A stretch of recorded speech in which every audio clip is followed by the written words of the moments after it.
তবে এরকম সৎকর্ম পরায়ণদের জন্য আল্লাহ রাব্বুল আলামিন মহা পুরস্কার প্রস্তুত করে রেখেছেন। সেই পুরস্কার কি? সেই পুরস্কার হচ্ছে আপনার জান্নাত। আসসালামু আলাইকুম ওয়া রাহমাতুল্লাহ। নাহমাদুহু ওয়া নুসাল্লি আলা রাসূলিহিল কারীম, আম্মা বাদ। আউযু বিল্লাহি মিনাশ শাইতানির রাজীম। বিসমিল্লাহির রহমানির রহিম। ইয়া আইয়ুহান নাবিয়্যু কুল লি আজওয়াজিকা ইন কুনতুন্না তুরিদনাল হায়াতাদ দুনিয়া ওয়া যিনাতাহা ফাতাআলাইনা উমাত্তিউকুন্না ওয়া উসাররিহুকুন্না সারাহান জামিলা। সাদাকাল্লাহুল আযীম। সম্মানিত প্রিয় ভিউয়ার্স, আরেকটি নতুন ভিডিও নিয়ে উপস্থিত হয়েছি আমি আপনাদের সম্মুখে। তো ভিডিওটি কি নিয়ে হবে আপনারা তো থাম্বনেল দেখে অনেকটা বুঝে নিয়েছেন। তো পুরো ভিডিওটি দেখবেন, স্কিপ না করে পুরো ভিডিওটি দেখবেন। দেখুন আল্লাহ রাব্বুল আলামিন এই আয়াতে কারিমা কখন অবতীর্ণ করেছিলেন। নবীজির পত্নীগণেরা একদিন আপনারা আলোচনা করছেন, নিজেদের মধ্যে একদিন আপনারা আলোচনা করছেন। কিরকম আলোচনা? যে আমরা হলাম শ্রেষ্ঠ নবীর বিবি, আমরা হলাম দুনিয়ার বুকে সবচাইতে দামি ব্যক্তির বিবি, তাহলে তো আমাদের উঠা বসা চলাফেরা থাকার জায়গা কাপড় সবকিছু তো আমাদের সুন্দর থেকে সুন্দর হওয়া দরকার। কিন্তু আমাদের তো সুন্দর থেকে সুন্দর না, আমরা তো গরিব হালাতে আমরা জীবন যাপন করছি। এরকমটা কেন হবে?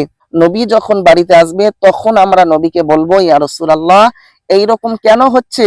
আপনি তো শ্রেষ্ঠ ব্যক্তি, আপনি তো শ্রেষ্ঠ নবী, আর আপনার বিবি আমরা, কিন্তু আমাদের তো সবচাইতে উত্তম থেকে উত্তম হওয়ার দরকার ছিল। আল্লাহ রাব্বুল আলামিন সঙ্গে সঙ্গে কোরআনের আয়াত আপনার অবতীর্ণ করলেন। পারা নম্বর 21, পৃষ্ঠা নম্বর 20, ডান দিকের পৃষ্ঠা। সূরার নাম হচ্ছে আপনার আহজাব।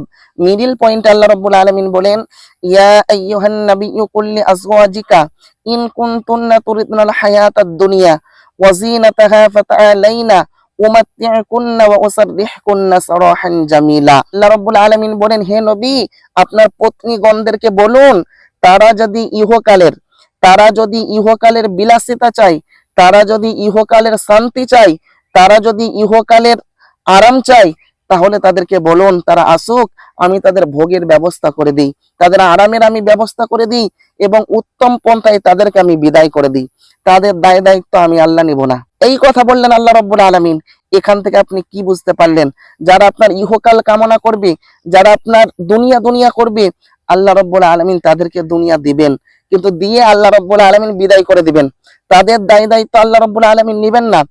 আর যদি আমি আপনি কি করি, ওয়া ইন কুনতুন্না তুরিদনাল্লাহা ওয়া রাসূলাহু ওয়াদ দারাল আখিরাতা ফাইন্নাল্লাহা আ'আদ্দা লিল মুহসিনাতি মিনকুন্না আজরান আযীমা।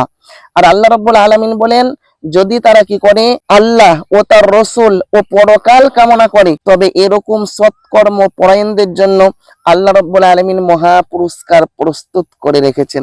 সেই পুরস্কার কি? সেই পুরস্কার হচ্ছে আপনার জান্নাত, যেখানে আপনার আরাম আর আরাম, সেটা হচ্ছে আসল শান্তির জায়গা। এই দুনিয়াতে যদি আমি আপনি শান্তি চাই, আমি আপনি প্রকৃত শান্তি পাবো না। যতই আপনি ধনী হয়ে যান, আপনি ভাববেন আমি সুখে থাকবো, সুখে থাকতে পারবেন না। সুখ নেই, দুনিয়াতে আপনার সুখ নেই।